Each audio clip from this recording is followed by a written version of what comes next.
Welcome to Flourish in 5. My name is Heather Lawton, and every Friday I share a story, a lesson, or a quick idea with the goal of helping you gain a new perspective. Could you please leave a comment and share with your friends? I would really appreciate it. Let me ask you something. Does anyone who is currently living in your household make you mad?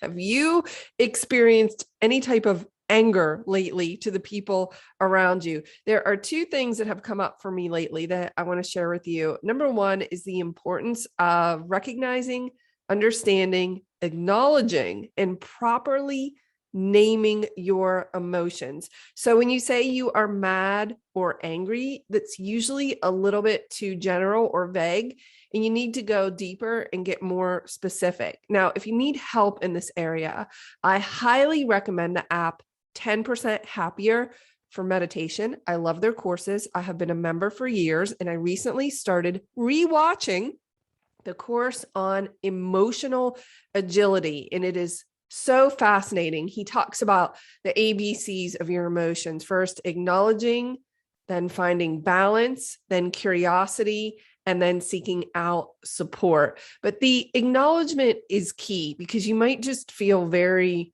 mad or angry, but there's something actually beneath the surface that's more specific that could help you to maybe work through that emotion or understand where it's really coming from. So I want you to think of something recently that's happened with someone close to you, most likely in your home, that has made you angry. And I'm wondering if it's not just anger, but maybe due to some unmet expectation, there is resentment. I think beneath a lot of my anger, okay, it sounds like I have anger issues.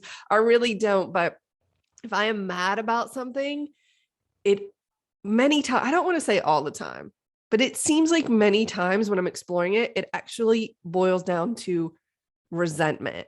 And the resentment is maybe somebody did something I thought they shouldn't have done, or the opposite, which is more often the case, say with your children, like you expect them to do things like clean their room, pick up their dishes, whatever that looks like. And you're mad, but you're resentful because these expectations are not being met. And if you really dig into resentment, what it is someone has crossed a boundary for you. Something, again, an expectation that you had set, maybe spoken or unspoken. A lot of times these things are not spoken about, which means people don't even know that this expectation exists. Okay, first of all, whose fault is that? Oh, right. That would be yours. And so then they cross a line that they didn't even know was there. It's the same with boundaries. You have these ideas of the way things should go, the way things should take place, happen, people should behave, etc. They don't do that, or they cross a boundary for you, and then you're mad, but you're actually resentful. So I think the first step is understanding the emotion. What is really driving the emotion of feeling mad or angry? And then I was listening to a podcast episode this week from Brene Brown on unlocking us with her Sister Strong series, which I highly recommend listening to. And she said for her, it's boundaries over resentment. And that struck such a chord with me. I wrote it down. I have it posted next to my monitor. Boundaries over resentment. And what that means is establishing the boundaries, vocalizing them, and then following through on them, lest you wish to feel resentment later on. So I have a few examples of this. A couple of years ago, I was asked to be on a committee at church. I should state that I hate committees. I hate meetings. I hate anything after 7 p.m., especially in the winter. But this was an important topic to me. So they asked me to be on the committee. To date, before that, I had always said, no, I'm not going to be on any stupid committee. Everybody just sits around and talks at these meetings and nothing gets done. And everybody would hate me because I would be like, what's the agenda? Let's go. Let's be focused. But again, this was an important subject to me. So I was asked a few times and I relented and I said, okay, I'll be on the committee. So I was on the committee, and every time there was a meeting, I was grumpy, agitated, irritated. And I would go to the meeting and it would take, an hour longer than I thought. maybe it would take an hour and a half or 2 hours. And I would think we could have finished that in 30 minutes. Like, why are we talking so much about nothing? And so I started to get resentful. Now, I was not resentful at any one person in particular. These are phenomenal people, all wonderful. I was resentful because I had crossed my own boundary, which is I know myself. I know I don't want to be on a committee because I know I hate meetings. So I did it anyway. And then I get mad, angry, frustrated, resentful because I did not adhere to a boundary. Boundaries over resentment. It will just lead you to a better outcome. But obviously that can be challenging. Let me give you another example. I have friends or acquaintances in my life who will often say things like, hey, let's go grab breakfast or a coffee, or let's have lunch. And I really struggle in those scenarios because something that you say is going to take 30 minutes ends up being hours. And to me, it's a waste of time.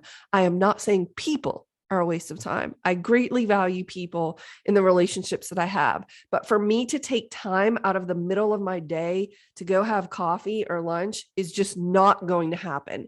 I mean, okay, I shouldn't say that. It's extraordinarily rare for me to do it. Why? I don't value it. I don't like it. I get irritated and then I get resentful. I have noticed this behavioral pattern over the years. So I have decided, instead of relenting and just saying, yeah, I'll go to lunch or I'll have coffee, I say no. I set the boundary. Do I disappoint people? Probably yes. Do people probably roll their eyes at me, or I don't know what they're thinking? But to me, it was more important to establish and adhere to the boundary than deal with the resentment later. Now, that resentment was largely directed at myself because I was mad that I had, sometimes at other people for sure, but I was mad that I had let myself get into these situations. Many years ago, there was this photographers group in my area, a group of women who I really enjoy. I like every single one of them. Spending time with them is great. They started doing this like monthly coffee meetup. And I went, I think, to the first one or maybe the second one. We all meet at Panera and, and we're hanging out. And it's like, I don't know, 9:30 in the morning. And it was 3 hours. It was 3 hours of just like hanging out and talking. And to a productive overachiever, it is literally the worst thing you could do. I mean, I can't think of anything more miserable. Now, okay, I'm so dramatic. Listen, I enjoy these people. I like talking to them. That's not the issue. It's like, I just want to be working on something that feels productive to me. And sitting around shooting the breeze does not feel productive to me in the middle of a weekday. Now, if we go out to dinner on a Friday evening, then for whatever reason, that makes sense in my brain. Listen, it's just who I am. I know everybody has their own thing. I just can't sit around. I left that meeting so frustrated, so irritated. Again, not directed at anyone in particular, just like this general anger that was like permeating from me. It was so mad. Nothing got done that day. And I at the time was not studying emotional agility. So I wasn't sure what was happening. I just knew that I could not continue to do that. Now they invited me again and I declined politely. Thank you so much. I just have a lot going on. It's, really just not my thing. It is possible that some of these people, in fact, I'm sure because it has gotten back to me in different ways that, Heather doesn't want to participate, or she thinks she's too good, or why doesn't she ever come to these things? And you guys, it is 100% my own issue. I don't fault anyone else for my idiosyncrasies. It is my lack of boundaries that led to resentment. Well, now that I understand this and where this is all coming from, I have much more control and power over it. So I can ask myself a very important question. When someone invites me to lunch or coffee or to be on a committee at church, I can say, like, Heather, hello, do you want to just set a boundary and not do it? Or would you rather do it and then be angry, bitter, and have all of this resentment? Okay, it's clear. Set the boundary, stick to the boundary, speak the boundary in whatever way is polite and appropriate. Obviously, I'm not going to unload all of this on people. I'm just going to say, thank you for thinking of me. I'm going to pass at this time. I am setting a boundary so that I do not feel resentment in the future. If you really think about this, the person or the situation that made you angry recently in your home, was it an expectation or a boundary that you actually never vocalized? So they didn't even know it. They crossed it and then you became resentful. So whose fault is that? We get angry and project onto others when the truth is all of this, every bit of it is within our control. No, you did it.